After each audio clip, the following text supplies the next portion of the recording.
अस्सलाम वालेकुम students and welcome to the free online classes of economics. आज हम MEC और MEI यानी मार्जिनल एफिशिएंसी ऑफ कैपिटल और मार्जिनल एफिशिएंसी ऑफ इन्वेस्टमेंट के रिलेशनशिप के बारे में स्टडी करेंगे। Before going in detail of this topic कुछ चीज़ें जो हैं वो हम रिवाइज़ करेंगे, रिकॉल करेंगे। In the previous lecture, we have studied about MEC, Marginal Efficiency of Capital, ठीक है। और इसी तरह हमने मार्जिनल एफिशिएंसी ऑफ इन्वेस्टमेंट के बारे में भी स्टडी किया। द बेसिक कॉन्सेप्ट जो हमने MEC से रिलेटेड स्टडी किया वो था कि किसी भी इकोनॉमी के अंदर जो इन्वेस्टमेंट डिसीजन है वो किन बेसिस पर लिया जाता है, या कौन से ऐसे फैक्टर्स हैं जो इन्वेस्टमेंट डिसीजन को इफ़ेक्ट करते हैं पॉजिटिवली और नेगेटिवली। तो there are three basic factors which with the help of which we determine our investment decision. So पहला है मार्जिनल एफिशिएंसी ऑफ कैपिटल, दूसरा इंटरेस्ट रेट शरह सूद, और तीसरा है सप्लाई प्राइस, जिसको आप कॉस्ट ऑफ प्रोडक्शन भी कहते हैं।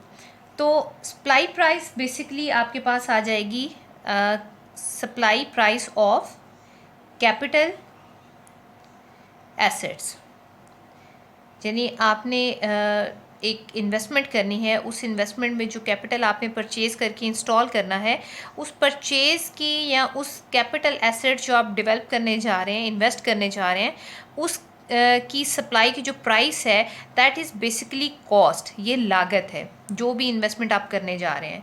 और MEC that is marginal efficiency of capital, that is expected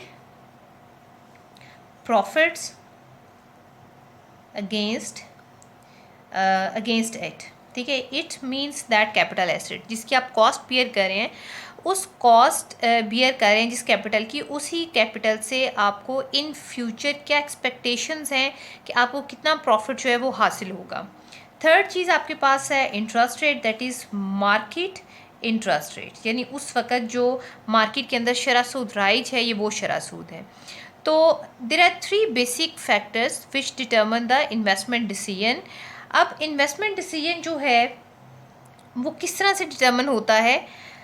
there is a discount rate, that is MEC। हमने पढ़ा था कि मार्जिनल एफिशिएंसी ऑफ कैपिटल एक ऐसा डिस्काउंट रेट है जो आपकी शरह सूद, यानी शरह सूद मतलब कि राइज मार्केट में जो इंटरेस्ट रेट है, उस इंटरेस्ट रेट पर जो सप्लाई प्राइस है और आपकी जो एक्सपेक्टेड प्रॉफिट्स हैं, एक्सपेक्टेड प्रॉफिट्स जिसको मार्जिनल एफिशिएंसी ऑफ कैपिटल कहा गया यहाँ पर, इन दोनों को इक्वेट कर देता है।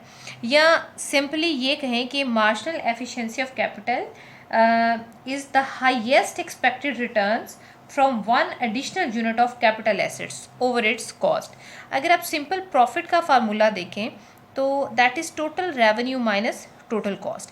अगर आप इसको सप्लाई प्राइस कंसिडर करें, that is the total cost supply price, और इस टर्म को जो टोटल रेवेन्यू है, अगर इसको एक्चुअल टर्म की बजाय हम एक्सपेक्टेड टर्म में देखें, इसके साथ एक सबस्क्रिप्ट E राइट कर देते हैं कि टोटल एक्सपेक्टेड प्रॉफिट क्या है, आपके टोटल एक्सपेक्टेशंस रिगार्डिंग रेवेन्यूज़ के जो आपको हासिल हो सकते हैं, आपकी एक्सपेक्टेशंस हैं ओवर दिस कॉस्ट, ठीक है। तो MEC is basically the highest profit और highest expected returns that you can get from the additional unit of capital over its cost. ठीक हो गया जी। ये आ गया आपके पास supply price and these are the expected profit and that is the highest profit. MEC is the highest rate of expected returns from one additional unit of capital assets over its cost. ये simple जो है आपके पास MEC की definition है। ये बहुत ही आसान अल्फाज में हम ये कह सकते हैं कि MEC एक ऐसा डिस्काउंट रेट है जो आपकी एक्सपेक्टेड रिटर्न्स जो हैं, एक्सपेक्टेड यील्ड्स जो हैं, उस एसेट से जो आपने इंस्टॉल किए, जिसकी आप सप्लाई प्राइस बियर कर रहे हैं, ठीक है, उससे हासिल होने वाले जो यील्ड है सालाना, जो प्रॉफिट्स हैं, उसको इक्वलाइज कर देता है, ठीक है। So that is the general concept. अब आप देखें कि MEC को हमने स्टडी किया था कि डिफरेंट इकोनॉमिस्ट कहते हैं कि that is internal rate of returns. ठीक है, जबकि जो शरह सूद है that is external rate of return, because that is the variable that is not determined by the entrepreneurs और द प्रोड्यूसर. ये ऐसा वेरिएबल है जिसको एक्सटर्नल फोर्सेस जो हैं वो डिटर्मन करें, like monetary policy of the economy और मनी सप्लाई. तो ये एक्सटर्नली डिटर्मन होता है. So that is the reason that is called external rate of returns. So MEC is internal rate of returns and ERR is the external rate of returns. Now, if internal rate of returns means MEC, the expected profits are greater than the ERR. ERR क्या है? Rate of interest. या simply ये कह लें कि आपकी जो cost against installation of capital. ठीक है, जो कैपिटल आप यहाँ पे इंस्टॉल करें. So if internal rate of returns means the expected profit, your expectation regarding the investment profit is greater than the interest rate. अगर वो prevailing interest rate से ज़्यादा होगा then there will be positive net investment. ठीक है, और अगर जो मार्जिनल एफिशिएंसी ऑफ कैपिटल है that is lower than the interest rate और prevailing interest rate, then it means there will be negative expectations regarding the future, कि आपकी future के बारे में जो एक्सपेक्टेशंस हैं दैट आर नॉट पॉजिटिव. आपके ख्याल से आपको इतना प्रॉफिट हासिल नहीं हो रहा कि आप इस इंटरेस्ट रेट को पे बैक कर सकें, यानी आपकी सप्लाई प्राइस ग्रेटर है और जो एक्सपेक्टेशंस रिगार्डिंग फ्यूचर है वो लोअर हैं. तो इस कंडीशन में your net investment will be negative. तो ये तो जनरल कॉन्सेप्ट था जो हमने स्टडी किया. That was presented by Keynes. ठीक है, केन्स ने कहा कि इन्वेस्टमेंट डिसीजन को डिटर्मन करती हैं दो चीज़ें, MECI, और थर्ड चीज़ जो है that is capital assets, supply price of capital assets. अच्छा, that was presented by Keynes. Now later on जब डिफरेंट रिसर्च की गई और डिफरेंट इकोनॉमिस्ट ने अपने रिव्यूज़ दिए, अपने रिसर्च के रिजल्ट्स सामने लेकर आए, तो there are different economist like professor Lerner and professor Gardner, Ackley and many other economist. उन्होंने कहा जी जो केन्स का पॉइंट ऑफ व्यू है रिगार्डिंग MEC एंड MEI, वो इसके अंदर जो डिस्टिंक्शन है मार्जिनल एफिशिएंसी ऑफ कैपिटल और मार्जिनल एफिशिएंसी ऑफ इन्वेस्टमेंट, इन दोनों के दरमियान जो डिस्टिंक्शन है उसको क्लैरिफाई नहीं कर सके. केन्स ने इन दोनों कॉन्सेप्ट्स को मिक्स कर दिया according to Lerner and Gardner, Ackley and different other economist.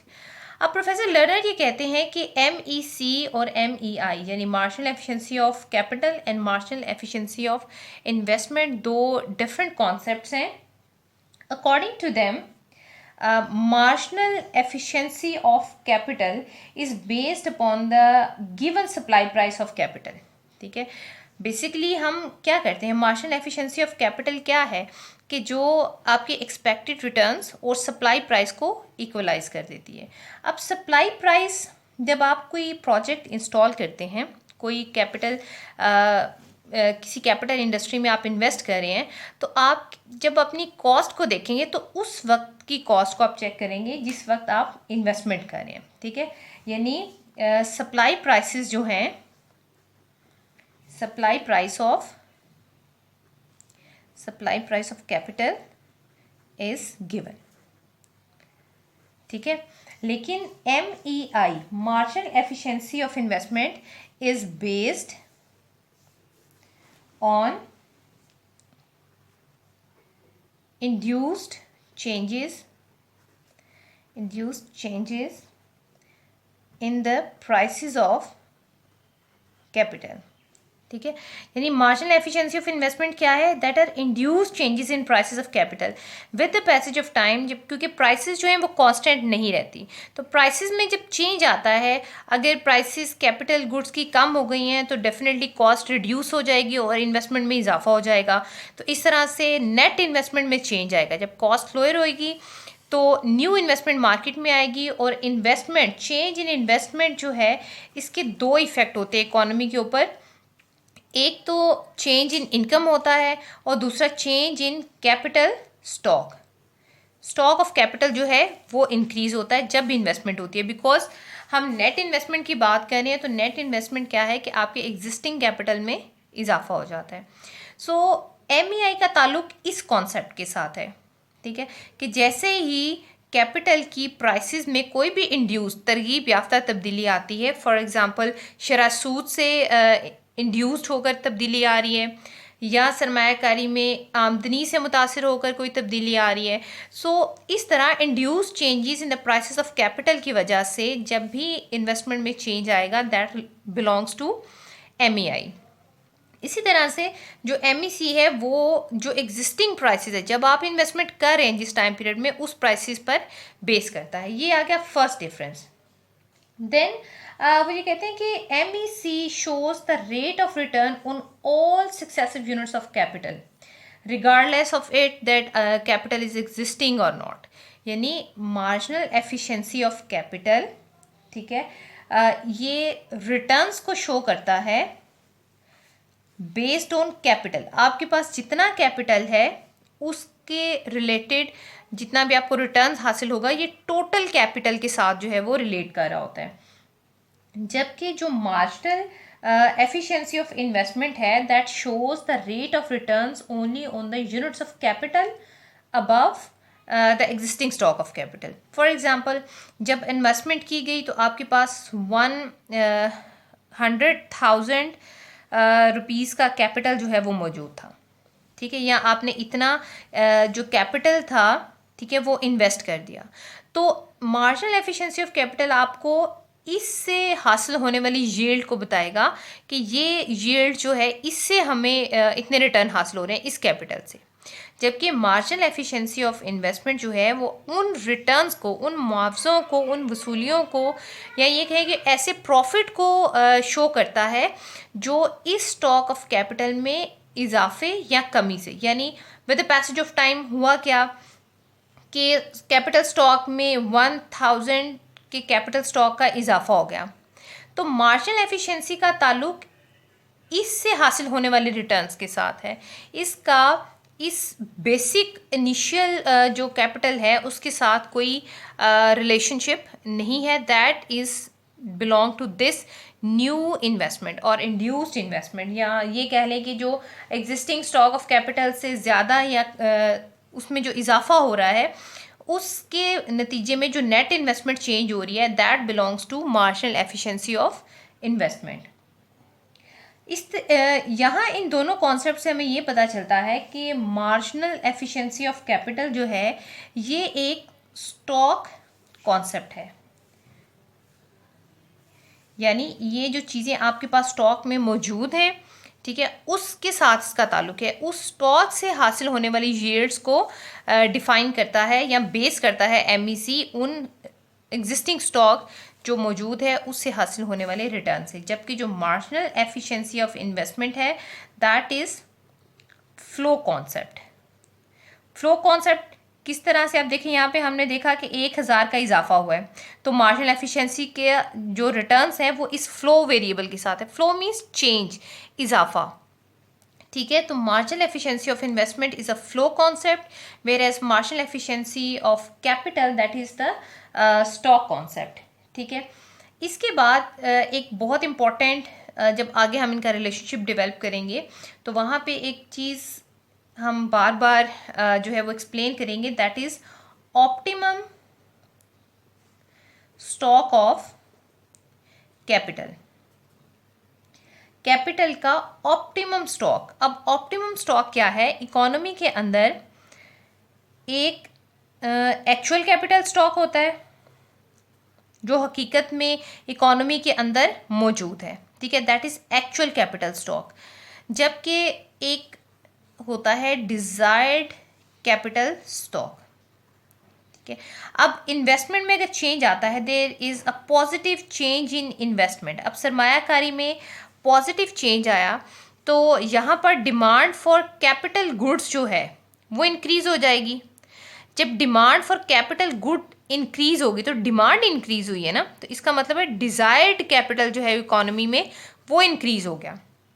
लेकिन जब डिमांड इंक्रीज हुई है एट दैट टाइम इकोनॉमी के अंदर उतना कैपिटल मौजूद नहीं है। सो इकोनॉमी के अंदर एक्चुअल टर्म्स में जो स्टॉक ऑफ कैपिटल मौजूद है that is actual stock of capital, और जो कि इन्वेस्टमेंट में तब्दीली के बाद जो तलब में इजाफा होता है that is called desired stock. यानी वो जो इन्वेस्टमेंट में इजाफा हुआ है उस इन्वेस्टमेंट से जो स्टॉक ऑफ कैपिटल में जितना इजाफा होगा, जो टारगेट है, जो डिज़ायर्ड है, that is called desired stock of capital. अब स्टॉक ऑफ कैपिटल का वो लेवल जहाँ पर एक्चुअल स्टॉक ऑफ कैपिटल और desired stock of capital equal हो जाते हैं, that is called optimum stock of capital. अब इकोनॉमी के अंदर it is marginal efficiency of capital which determines the optimum stock in the economy at each level of interest rate. ठीक है, शरह सूद में अब देखो इन्वेस्टमेंट में जो चेंज आ रहा है, ठीक है, that change is induced by investment. ठीक है, ये इन्वेस्टमेंट में तब्दीली से इंड्यूस्ड हो रहा है। जैसे हमने पढ़ा था ना, MEI is based on the induced changes in the price of capital. तो अगर शरह सूद कम हो रही है तो इस कम शरह सूद पर जो सरमायाकारी है वो इंक्रीज़ हो जाएगी, because there is converse relationship between interest rate and investment. अब जब शरह सूद कम हो रही है और सरमायाकारी में इजाफा हो रहा है तो इसके नतीजे में डिज़ायर्ड कैपिटल और एक्चुअल कैपिटल में डिफरेंस आ जाता है। तो it is the marginal efficiency of capital जो मुख्तलिफ शरह सूद पर एक्चुअल स्टॉक ऑफ कैपिटल और डिज़ायर्ड स्टॉक ऑफ कैपिटल में इक्वालिटी को जनरेट करता है। ठीक है, इसी तरह से जब ऑप्टिमम स्टॉक जो है वो MEC से जनरेट हो रहा है, ठीक है, MEC डिटर्मिन कर रहा है, तो on the same line marginal efficiency of investment, जो मार्जिनल एफिशिएंसी ऑफ इन्वेस्टमेंट है MEI, it determines the net investment in the economy at each level of interest rate.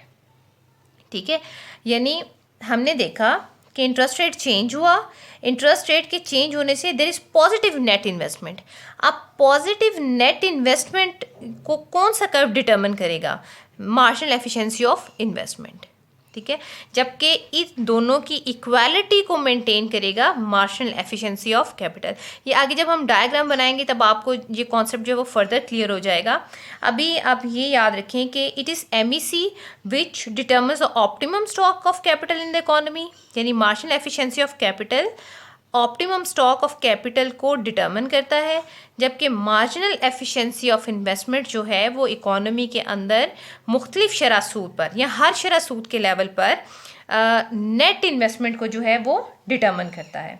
सो यहाँ से हमारे पास ये कॉन्सेप्ट क्लियर हो जाना चाहिए यहाँ पे कि एक्चुअल स्टॉक ऑफ कैपिटल और डिज़ायर्ड स्टॉक ऑफ कैपिटल में जब एक डिफरेंस क्रिएट हो जाता है, गैप क्रिएट हो जाता है, तो investment will be continue to make in the economy till the optimum capital stock is reached. यानी जब यहाँ पर डिज़ायर्ड कैपिटल ग्रेटर हो गया, एक्चुअल कैपिटल कम है, तो इस कंडीशन में इस गैप को फिल अप करने के लिए जो चीज़ रिक्वायर्ड है दैट इज़ नेट इन्वेस्टमेंट। ठीक है, तो हर मार्जिनल एफिशिएंसी ऑफ कैपिटल के कॉरिस्पॉन्डिंग हमारे पास एक MEI कर्व जो है वो एग्जिस्ट करता है। ठीक है, और जहाँ पर हमारे पास MEC ये इक्वालिटी गेन कर लेता है, यानी actual stock of capital desired stock of capital की इक्वालिटी को, उनके बराबर होने को जहाँ पर MEC ने डिटर्मिन कर लिया, यानी optimum stock of capital determine हो गया, वहाँ पर MEI ख़त्म हो गया, मीन्स वहाँ पर नेट इन्वेस्टमेंट जो है वो ज़ीरो हो जाएगी, और ये इकोनॉमी की इक्विलिब्रियम कंडीशन है। ठीक है, सो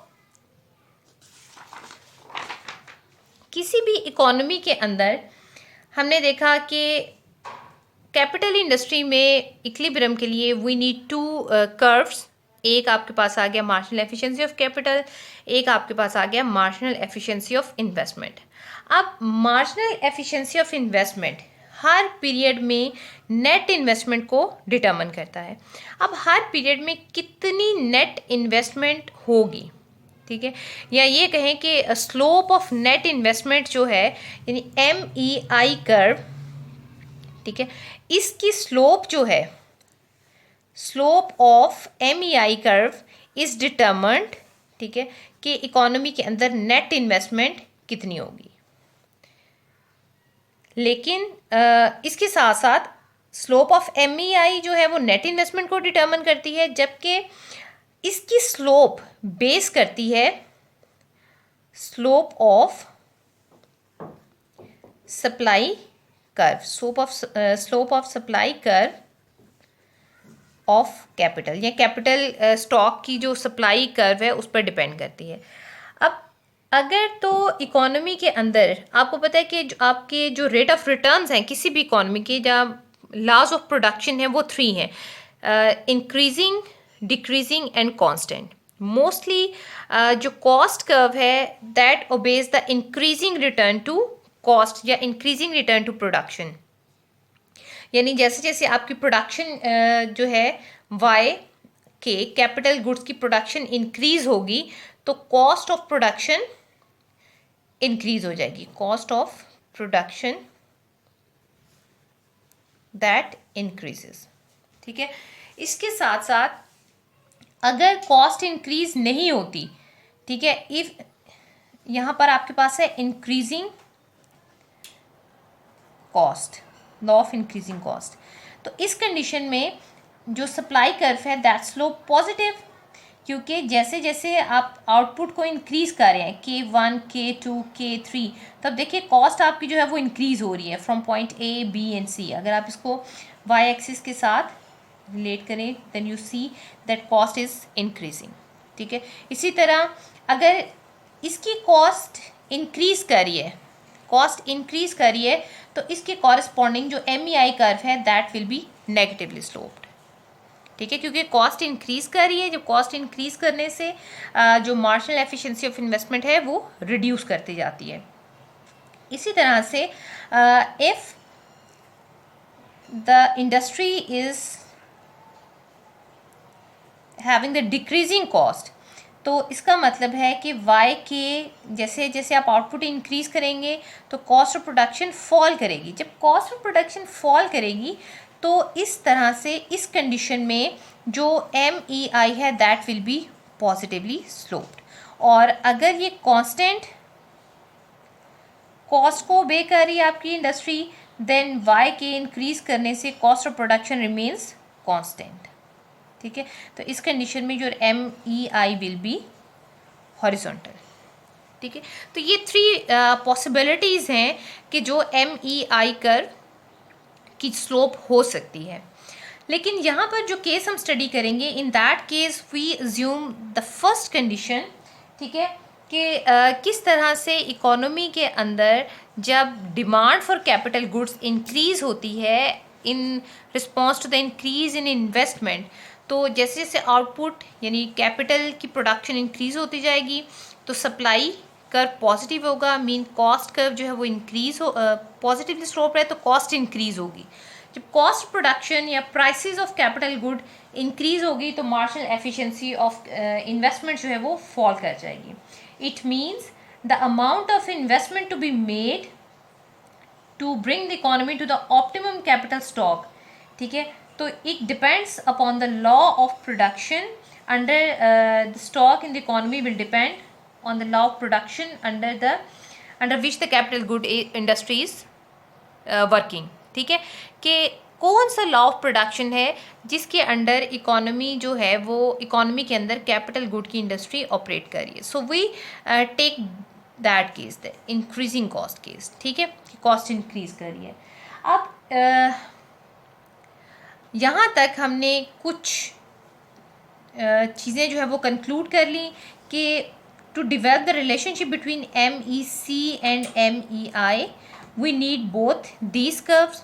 ठीक है, उसके बाद हम इंटरेस्ट रेट में चेंजेस के इफ़ेक्ट चेक करेंगे MEC और MEI पर, और देन व्हाट विल डू, हम ये देखेंगे कि जब शरह सूद में कमी आती है, ठीक है, R1 से R2 पर शरह सूद जाती है, तो इस कंडीशन में जो positive change in net investment आता है बिकॉज कॉस्ट इज़ इंक्रीजिंग, तो इस कंडीशन में वो जो चेंज आएगा वो फ़ौरन से यानी सिंगल टाइम पीरियड में अचीव नहीं हो सकता, क्योंकि किसी भी इंडस्ट्री में जब economy is at equilibrium position पर है, तो इक्विलिब्रियम पोजीशन क्या है कि desired capital is equal to actual capital, और इसके साथ साथ दूसरी कंडीशन क्या है कि there is zero net investment, कि इन्वेस्टमेंट इकोनॉमी में नहीं हो रही। नहीं होने का मतलब हरगिज़ ये नहीं है कि इन्वेस्टमेंट बिल्कुल ज़ीरो है, इसका मतलब है कि इकोनॉमी के अंदर जो इन्वेस्टमेंट हो रही है that investment is just replacement investment. ठीक है, यानी जो इंडस्ट्री मशीनें ख़राब हो रही हैं उसको रिप्लेस करने के लिए जो छोटी मोटी इन्वेस्टमेंट रिक्वायर्ड है, सिर्फ वो इन्वेस्टमेंट हो रही है। So if we draw the supply curve, so इस कंडीशन में हम फ़र्ज़ करते हैं कि economy is producing at point K, okay, तो यहाँ पर के लेवल तक that investment OK1 that is replacement investment. ठीक है, अब अगर इस K1 के बाद डिमांड फॉर कैपिटल इंक्रीज हो जाती है इन result of positive net investment, तो इस कंडीशन में सिर्फ और सिर्फ इस G पॉइंट तक जो है वो सेम प्राइसेस पर आपको कैपिटल स्टॉक में या न्यू कैपिटल अवेलेबल होगा। इसके बाद जैसे जैसे डिमांड इंक्रीज़ होगी, कॉस्ट जो है या सप्लाई प्राइस जो है वो इंक्रीज़ हो जाएगी, और जब कॉस्ट इंक्रीज़ होगी तो इसके कॉरस्पॉन्डिंग जो MEI कर्व है दैट विल फॉल, यानी MEI कर्व जो है, MEI कर्व, ये जैसे ही आपकी कॉस्ट इंक्रीज़ होना शुरू होती है MEI जो है वो फॉल करने लग जाता है। ठीक है, so these are the basic concept जिसको हम आगे नेक्स्ट अपनी डायग्राम में यूज़ करेंगे। सो अब हम अपनी डायग्राम को कंस्ट्रक्ट करते हैं। We now have two basic curves MEC and MEI।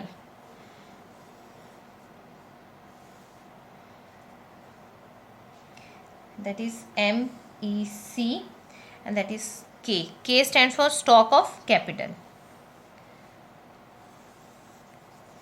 That is MEI, और ये आपके पास आ गया X एक्सिस पर नेट इन्वेस्टमेंट। यहाँ अगर हम अपना सप्लाई कर्व जो है लॉज ऑफ प्रोडक्शन को शो करें, तो ये आपका सप्लाई कर्व है, यहाँ तक जो इन्वेस्टमेंट है, ठीक है, दैट इज़ रिप्लेसमेंट इन्वेस्टमेंट। अब इसके बाद अगर यहाँ पर नेट इन्वेस्टमेंट ज़ीरो है तो इसका मतलब है यहाँ पर किसी किस्म की कोई पॉजिटिव इन्वेस्टमेंट जो है वो मौजूद नहीं है। इस कंडीशन में इसके बाद अगर if there is change in net investment, तो सप्लाई कर्व जो है वो इंक्रीज़ होने लग जाएगा। ठीक है, there will be positive supply curve. अब यहाँ पर हम देखते हैं first condition, we have MEC curve, ये MEC कर्व आ गया। ठीक है, so we take a point A, इस A पॉइंट पर we suppose that the interest rate is 5 R5 OR5।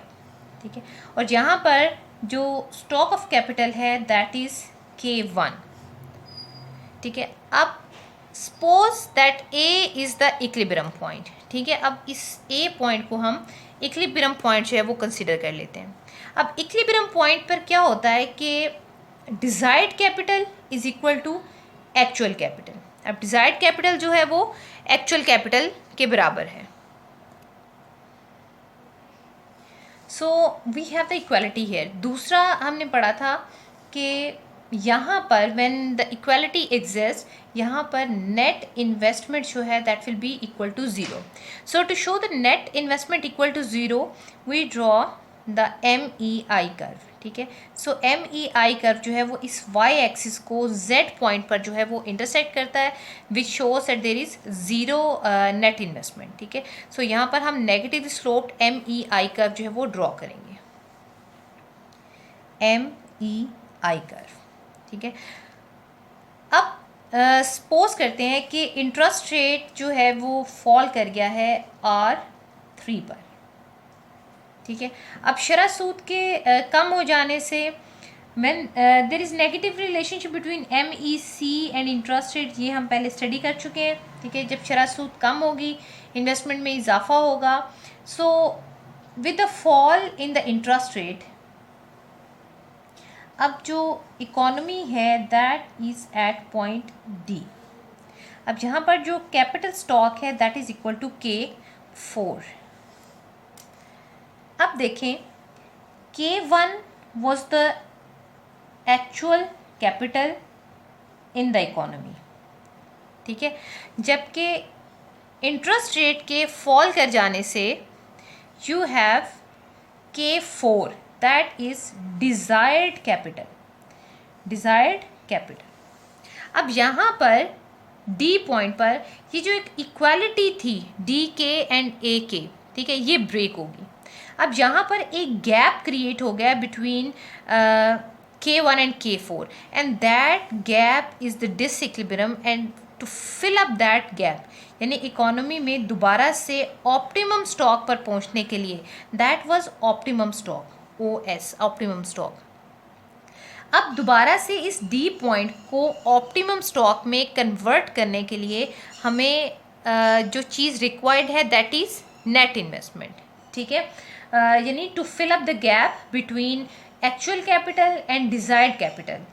ठीक है, और to bring the equilibrium net investment will have to be made. Net investment जो है वो होगी, जिसकी वजह से स्टॉक ऑफ कैपिटल चेंज होगा, इंक्रीज़ होगा और इकोनॉमी दोबारा से एक्चुअल और डिज़ायर्ड कैपिटल को की इक्वालिटी को D पॉइंट पर गेन करेगी.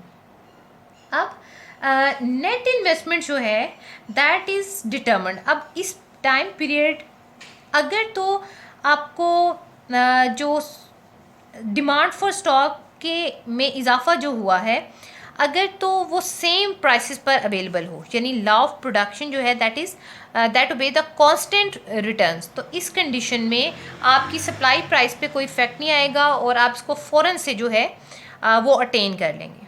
ठीक है, लेकिन क्योंकि वी सपोज़ कि इकोनॉमी के अंदर जो लॉ ऑफ प्रोडक्शन है दैट इज़ इंक्रीजिंग कॉस्ट, तो कॉस्ट के इंक्रीज़ होने से MEI फॉल करता है और चीज़ें फौरी तौर पर अवेलेबल नहीं होती.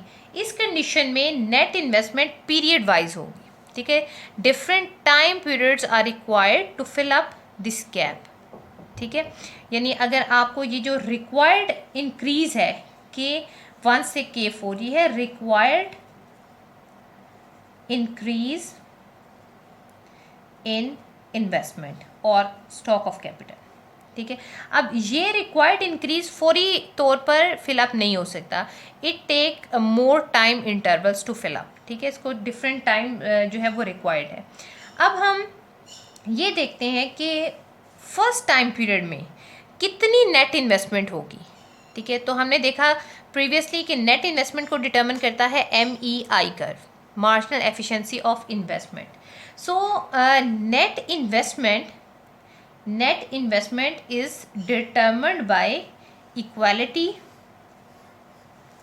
of MEI, this MEI with reduced interest rate. ठीक है, reduced interest rate जो है हर पीरियड में in each पीरियड. ठीक है, अब यहाँ पर because there is a gap, so desired capital is greater. Desired capital greater होने की वजह से there is a scope to invest. ठीक है, अब इन्वेस्टमेंट का स्कोप जो है वो सामने आया. इस कंडीशन में नेट इन्वेस्टमेंट पॉजिटिव होगी. नेट इन्वेस्टमेंट कितनी होगी ये डिटर्मिन करती है इक्वालिटी ऑफ MEI और रिड्यूस इंटरेस्ट रेट। अब ये देखें, रिड्यूस इंटरेस्ट रेट जो है दैट इज़ R3, ये इतना है, ठीक है। अब जैसे जैसे जो इन्वेस्टमेंट है वो इंक्रीज़ होगी तो प्राइस ऑफ कैपिटल गुड जो है वो इंक्रीज़ हो जाएगी, जिसकी वजह से जो rate of returns on investment है वो रिड्यूस हो जाएंगी। रेट ऑफ इन्वेस्टमेंट रिटर्न होने से MEI जो है वो फॉल करेगा और उसके बाद जो है वो R3 के इक्वल होने की उसमें टेंडेंसी पाई जाती है। So that is the reduced interest rate, ठीक है। और आप देखें कि MEI has a tendency to fall. अब इसके फॉल होने की वजह है कि इंटरेस्ट रेट कम हो रहा है, इंटरेस्ट रेट के कम होने से इन्वेस्टमेंट जो है वो इंक्रीज़ हो रही है, जिसकी वजह से जब डिमांड बिकॉज और industry is following the increasing return, तो ये आपका सप्लाई कर्व इंक्रीज़ हो रहा है, जिसकी वजह से MEI जो है वो फॉल कर रहा है। सो इसकी वजह से आपके पास जो प्राइस ऑफ कैपिटल है वो इंक्रीज़ कर रही है, ठीक है। इन्वेस्टमेंट इंक्रीज़ हुई, इन्वेस्टमेंट इंक्रीज़ करने से प्राइस ऑफ कैपिटल इंक्रीज़ हुई, जिसकी वजह से जो रिटर्न्स हैं, returns of rate of returns on investment जो हैं वो फॉल कर गए, जिसकी वजह से मार्जिनल एफिशिएंसी ऑफ इन्वेस्टमेंट जो है ये फॉल करेगी। तो ये कब तक फॉल करती रहेगी? ये तब तक फॉल करती रहेगी जब तक रिड्यूस्ड इंटरेस्ट रेट में और MEI में इक्वालिटी क्रिएट नहीं हो जाती। So if we extend this R3, तो दिस इज़ द पॉइंट, ठीक है। आप इस पॉइंट को E कह लें, दैट इज़ N1, ठीक है। ये N1 पॉइंट आ गया, दिस इज़ N1। अब यहाँ पर there is increase in investment, जिसकी वजह से कितनी इन्वेस्टमेंट है 0 to N1, इतना नेट इन्वेस्टमेंट में इंक्रीज़ आया है N1, जिसकी वजह से कैपिटल स्टॉक में इजाफा हो जाएगा। अब जब कैपिटल स्टॉक में इजाफा होगा तो आप प्रीवियसली इस चीज़ को स्टडी कर चुके हैं कि जब इन्वेस्टमेंट में इजाफा होता है तो मार्जिनल एफिशिएंसी जो है वो फॉल करती है, ठीक है। MEC is reduced because of increase in the investment, ठीक है। तो अब हम कहते हैं कि जी because of this increase in investment जो मार्जिनल एफिशिएंसी है दैट रिड्यूस्ड और इकोनॉमी जो है वो पॉइंट A से पॉइंट B पर आ गई, ठीक है। इस पॉइंट पर जो कैपिटल स्टॉक में इजाफा हुआ है that is K2 and that is time period 1, first time period में, और इंटरेस्ट रेट जो है दैट इज़ R4, ठीक है। अब यहाँ पर उस वक्त, ठीक है, जो डिज़ायर्ड कैपिटल और एक्चुअल कैपिटल जो है वो बराबर हो गया पीरियड 1 में, तो यहाँ पर नेट इन्वेस्टमेंट एक दफ़ा फिर आपके पास 0 हो जाएगी टाइम पीरियड 1 में, ठीक है। यहाँ पर यू गेट अनदर पॉइंट्स को कोई सा नाम ले लें, स्मॉल a कह दें, ठीक है। तो रिड्यूस्ड MEC के कॉरिस्पॉन्डिंगली आपके पास एक रिड्यूस्ड MEI कर्व भी मौजूद होगा, ठीक है। So that is your next MEI curve, that is MEI2। अब यहाँ पर still there is a gap to be filled, अभी भी K2 से K4 तक डिज़ायर्ड कैपिटल और एक्चुअल कैपिटल में गैप है, यानी ये जो इंक्रीज़ हुआ है that increase is in the actual capital, ठीक है। पहले आपके पास जो एक्चुअल कैपिटल था दैट वाज OK1, अब आपके पास पीरियड 1 के एंड पर जो एक्चुअल स्टॉक ऑफ कैपिटल है that is OK1 plus K1 K2, ठीक है। जबकि पीरियड 1 से पहले जो डिज़ायर्ड कैपिटल था ये था K1 से K4 तक, लेकिन अब जो डिज़ायर्ड कैपिटल है after period 1 that is K2 to K4, ठीक है, K2 to K4। Still there is a gap between the actual and desired capital. So इस गैप को fill up करने के लिए we need the net investment. ठीक है, अब नेट इन्वेस्टमेंट कहाँ पर डिटर्मिन होती है, उसका मैग्नीट्यूड डिटर्मिन होता है with the equality of MEI with the reduced interest rate. अब MEI कर्व आपके पास ME2 है और इंड्यूस्ड रेट ऑफ इंटरेस्ट जो है that is R3. Now the equality is at point F. Reason explanation इसकी बिल्कुल वही है कि जब नेट इन्वेस्टमेंट इंक्रीज़ होती है बिकॉज लॉज ऑफ प्रोडक्शन जो है वो आपके पास इंक्रीजिंग कॉस्ट के हैं, जिसके अगेंस्ट जो rate of returns on investment है, रेट ऑफ रिटर्न्स वो फॉल करते जाते हैं क्योंकि कॉस्ट इंक्रीज़ होती जाती है. और ये फॉल तब तक कंटिन्यू रहता है जब तक ये इंटरेस्ट रेट के इक्वल नहीं हो जाता. ठीक है, तो यहाँ पर पीरियड 2 में नेट इन्वेस्टमेंट आपके पास डिटर्मिन होगी N2. अब बिकॉज ऑफ प्रीवियस रीजंस, जैसा कि हमने मूव किया था पॉइंट A से पॉइंट B पर, बिल्कुल उन्हीं रीज़न की वजह से जब नेट इन्वेस्टमेंट में इजाफा होता है, इन्वेस्टमेंट में इजाफा होता है, तो इस इन्वेस्टमेंट में इजाफे से मार्जिनल एफिशिएंसी ऑफ कैपिटल जो है वो रिड्यूस हो जाती है. तो हम कहते हैं कि इकॉनमी जो है वो B पॉइंट से C पॉइंट पर आ गई. ठीक है, C पॉइंट पर इकॉनमी में K3 लेवल पर स्टॉक ऑफ कैपिटल में इजाफा हो गया और इंटरेस्ट रेट जो है वो R2 पर आ गई. आप इसको R3 कह लें, इसको R2 कह लें, ताकि वो सीक्वेंस जो है वो आपका क्लियर रहे. तो यहाँ पर अब टाइम पीरियड TP2 में जो स्टॉक ऑफ कैपिटल में इजाफा हो गया K2 से K3 तक. अब आपके पास जो एक्चुअल कैपिटल है उसमें टाइम पीरियड 2 में K2 से K3 तक का इजाफा हो गया, जबकि जो गैप था डिज़ायर्ड और एक्चुअल में, अब डिज़ायर्ड में सिर्फ जो डिफरेंस रह गया वो K3 से K4 तक है. अब यहाँ पर अगेन आपके पास उस टाइम पीरियड का डिज़ायर्ड एक्चुअल इक्वलाइज हो जाएगा और यहाँ इसके कॉरेस्पॉन्डिंगली एक MEI कर्व एग्जिस्ट करेगा and that is MEI3. So still we have a gap there. Desired capital अभी भी ज़्यादा है, एक्चुअल कैपिटल अभी भी कम है. तो इस कंडीशन में स्टिल जो है net investment should be increase to fill up this gap. अब नेट इन्वेस्टमेंट कितनी होगी वो हमें उसका मैग्नीट्यूड पता चलेगा जहाँ पर MEI3 और रिड्यूस्ड इंटरेस्ट रेट आपस में इक्वलाइज हो जाते हैं and that is point G, और जो नेट इन्वेस्टमेंट आएगी दैट इज़ N1. तो जब नेट इन्वेस्टमेंट टाइम पीरियड 3 में that is P1 first period, that is P2, that is P3. आप इसको इस तरह से रिलेट भी कर सकते हैं नीचे से, ठीक है, एरोज लगा के, लेकिन अगर आप इस तरह से भी कर देते हैं तो इट विल बी फाइन. सो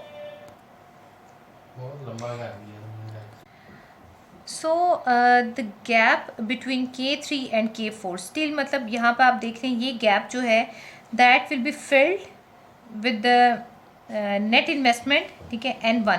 अभी जो टाइम पीरियड 3 में जो इन्वेस्टमेंट हुई है, नेट इन्वेस्टमेंट हुई है, इसके रिस्पॉन्स में जो स्टॉक ऑफ कैपिटल है वो K3 से K4 तक जो है वो इंक्रीज़ हो जाएगा, दैट इज़ टाइम पीरियड 3. सो यहाँ पर when time period 3 is done, अब आप देखें यहाँ पर दैट इज़ K3 K4, और यहाँ पर जो डिज़ायर्ड कैपिटल है that will be equal to actual capital. ठीक है, तो हमने यहाँ देखा कि जो एक्चुअल कैपिटल था, ठीक है, इंटरेस्ट रेट के फॉल करने से डिज़ायर्ड कैपिटल जो है वो एक्चुअल कैपिटल से इंक्रीज़ हो गया और इस इंक्रीज़ की वजह से एक डिसइक्विलिब्रियम जो है वो कैपिटल गुड इंडस्ट्री में क्रिएट हुआ, जहाँ पर डिज़ायर्ड कैपिटल ज़्यादा था और एक्चुअल कैपिटल जो है वो कम था. तो इस कंडीशन में इस गैप को फिलअप करने के लिए वी नीड नेट इन्वेस्टमेंट, क्योंकि इन्वेस्टमेंट के किसी भी इकोनॉमी के ऊपर दो इम्पैक्ट होते हैं. एक पॉजिटिव इम्पैक्ट होता है आउटपुट पर यानी इनकम पर, और दूसरा होता है स्टॉक ऑफ कैपिटल पर.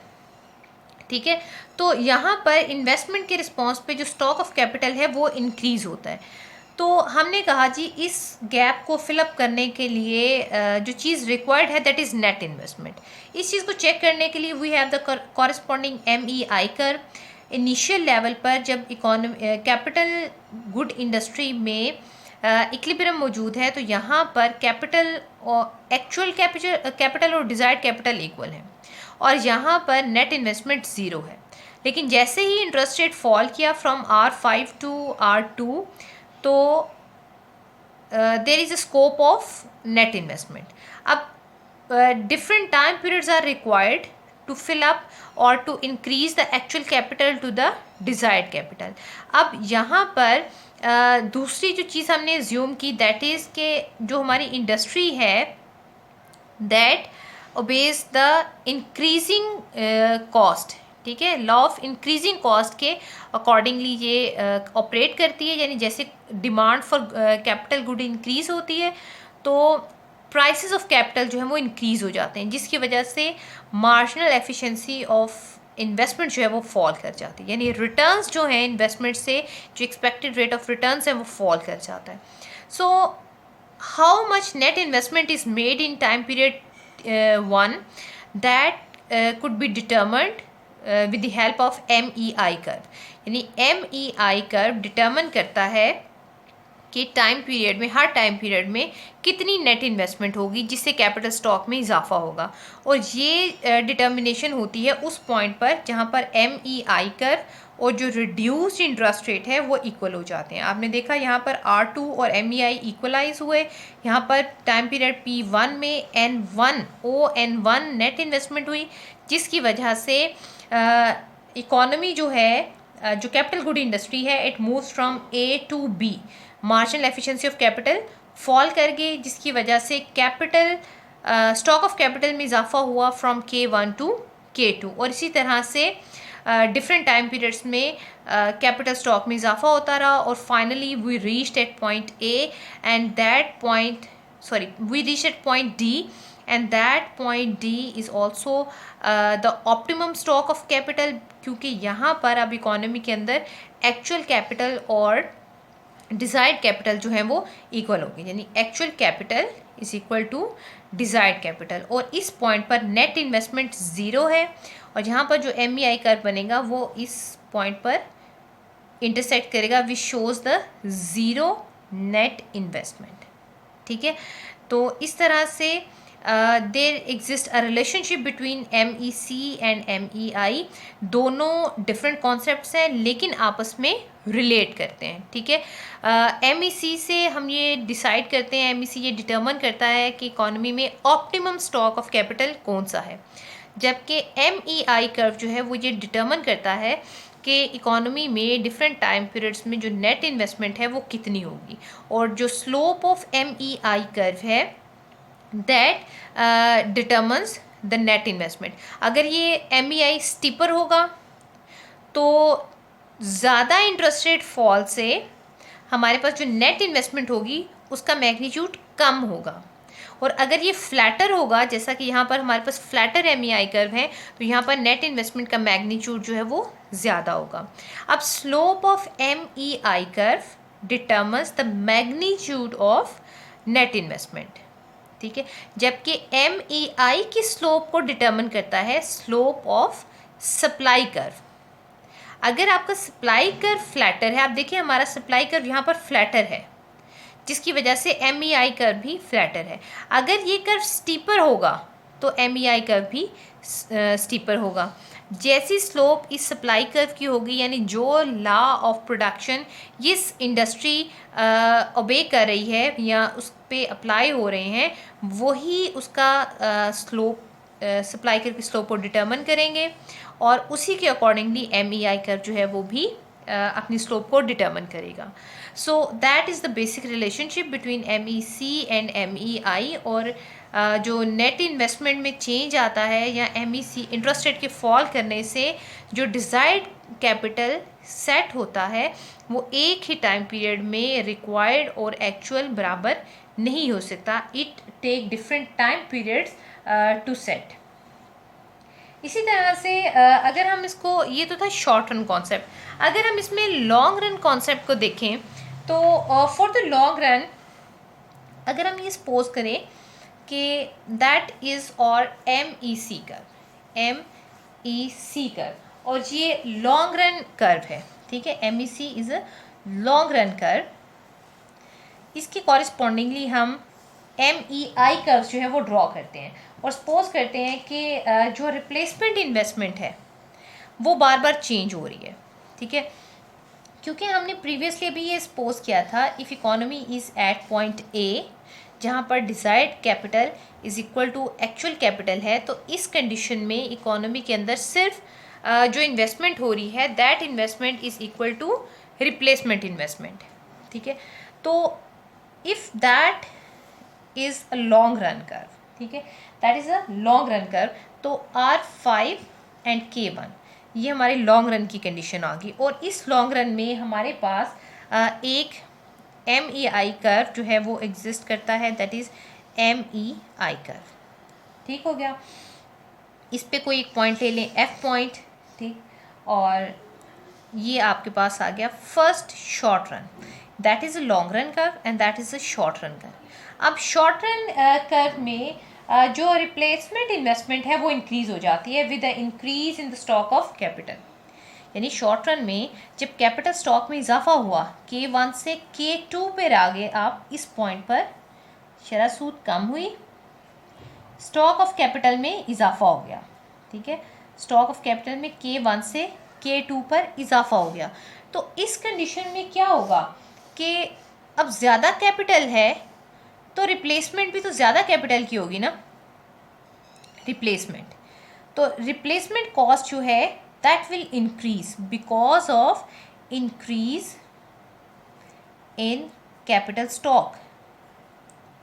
जैसे कैपिटल स्टॉक इंक्रीज होता है उसकी वजह से जो रिप्लेसमेंट कॉस्ट है या रिप्लेसमेंट इन्वेस्टमेंट है, रिप्लेसमेंट इन्वेस्टमेंट होगा, कॉस्ट नहीं होगी, रिप्लेसमेंट इन्वेस्टमेंट जो है वो इंक्रीज़ हो जाएगी। तो अगर पहले रिप्लेसमेंट इन्वेस्टमेंट का लेवल ये है तो अगली रिप्लेसमेंट इन्वेस्टमेंट इससे आगे होगी, ठीक है। So corresponding to this point we have an MEI 2 का, दैट इज़ पॉइंट B, ठीक है। इसी तरह फर्दर अगर स्टॉक ऑफ कैपिटल इंक्रीज़ होता है K3 लॉन्ग रन के अंदर R3, तो यहाँ पर रिप्लेसमेंट इन्वेस्टमेंट जो है वो ज़्यादा हो जाएगी और we have a point C है, FGH और ABC कोई भी आप इसको नाम दे सकते हैं, ME3। सो ये सारे शॉर्ट रन कर्व्स हैं कि शॉर्ट रन के अंदर जैसे जैसे रिप्लेसमेंट इन्वेस्टमेंट जो है वो in response to stock of capital जो है वो इंक्रीज़ होती जाती है। अब अगर आप इन पॉइंट्स को आपस में कंबाइन कर लें then you get marginal efficiency investment curve in long run, ठीक है। so that is the relationship between the short run and long run curves, that's the difference, ठीक है।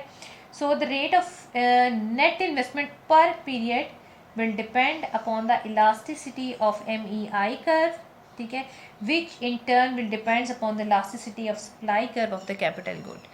यानी जो MEI कर्व की स्लोप है ये डिपेंड करती है कि जो सप्लाई कर्व ये नेट इन्वेस्टमेंट के मैग्नीट्यूड को डिटर्मन करती है और इसकी जो स्लोप है ये डिटर्मन करती है कि जो कैपिटल इंडस्ट्री गुड है उसकी स्लोप या उसका जो सप्लाई कर्व है उसकी स्लोप क्या है।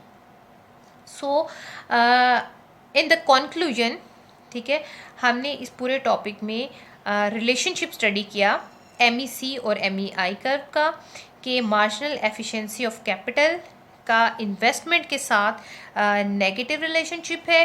नेगेटिव रिलेशनशिप होने की वजह से जैसे ही इन्वेस्टमेंट इंक्रीज़ होती है, नेट इन्वेस्टमेंट जैसे ही इंक्रीज़ होती है तो जो मार्जिनल एफिशिएंसी है वो रिड्यूस हो जाती है, ठीक है, जिस और उसके साथ साथ जो स्टॉक ऑफ कैपिटल है वो इंक्रीज़ हो जाता है। अब एक टाइम पीरियड में कितना कैपिटल स्टॉक इंक्रीज़ होगा it will determine by the net investment, और नेट इन्वेस्टमेंट को कौन डिटर्मन करता है, MEI।